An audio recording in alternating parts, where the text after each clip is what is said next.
다윗은 사울에게 쫓겨 광야를 도망다니고 있었습니다. 그런데 어느 날 사울이 혼자 동굴 안으로 들어왔어요. 다윗과 부하들이 바로 그 동굴 깊은 곳에 숨어 있었는데요. 부하들은 말했습니다. 지금이 기회입니다. 하나님이 주신 기회예요. 다윗은 몰래 다가가 사울의 옷자락만 잘랐습니다. 그런데 그 직후 다윗에게 예상치 못한 일이 일어납니다. 네, 오늘 말씀은 사무엘상 24장 5절 말씀 영어 성경으로 함께 보겠습니다. Afterward, conscience stricken for having cut off a corner of his robe. 그러한 후에 사울의 옷자락 자름으로 말미암아 다윗의 마음이 찔렸더라. 네, 오늘 말씀에는 살아있는 양심이 어떤 모습인지 보여주는 세 가지 영어 표현이 있는데요. 함께 차례대로 살펴보겠습니다. 첫 번째는 afterward, 그 후에. 그 영어에서 afterward는 어떤 일이 일어난 다음에 오는 것을 뜻해요. 일상에서 afterward, she couldn't stop thinking about what she had done. 그 후에 그녀는 자신이 한 일을 계속 생각하지 않을 수 없었다처럼 쓸 수 있습니다. Afterward, 옷자락을 자른 직후예요. 사울은 몰랐고 부하들은 잘했다고 했을 거예요. 아무도 다윗을 비난하지 않았습니다. 그런데 다윗은 스스로 양심이 찔렸어요.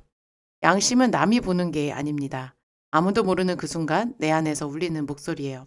두 번째는 conscience stricken, 양심에 찔린이란 뜻입니다. 영어에서 stricken은 강하게 타격을 받은 것을 뜻해요. 가볍게 불편한 게 아니라 깊이 양심에 찔리는 거예요. 옷자락 하나를 자른 것뿐인데 다윗은 그게 잘못이라는 걸 알았어요. 살아있는 양심은 작은 것에도 반응합니다. 오히려 작은 것에 반응할 수 있는 양심이 있다는 게 하나님의 사람이라는 증거예요. A sensitive conscience is a gift from God. I will not ignore it. 예민한 양심은 하나님이 주신 선물입니다. 나는 그것을 무시하지 않겠습니다. 마지막은 for having cut off a corner.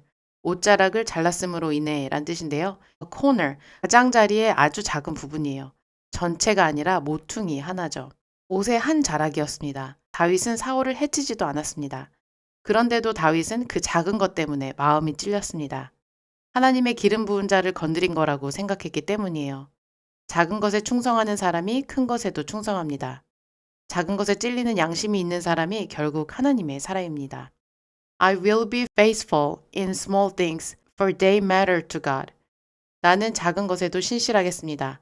그것이 하나님께 중요하기 때문입니다. 네, 이제 저와 같이 암송 연습 해보겠습니다. Afterward, David was conscience stricken. Afterward, David was conscience stricken for having cut off a corner of his robe.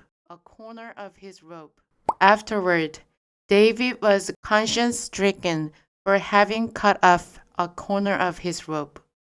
Afterward, David was conscience stricken for having cut off a corner of his robe. Afterward, David was conscience stricken for having cut off a corner of his robe. 네, 여러분 혹시 아무도 모르는데 괜찮다며 양심의 소리를 무시한 적이 있으신가요?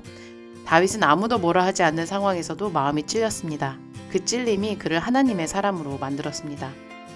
작은 것에도 양심의 소리에 귀를 기울이며 하나님 앞에서 정직하게 살아가는 저와 여러분 되기를 소망합니다.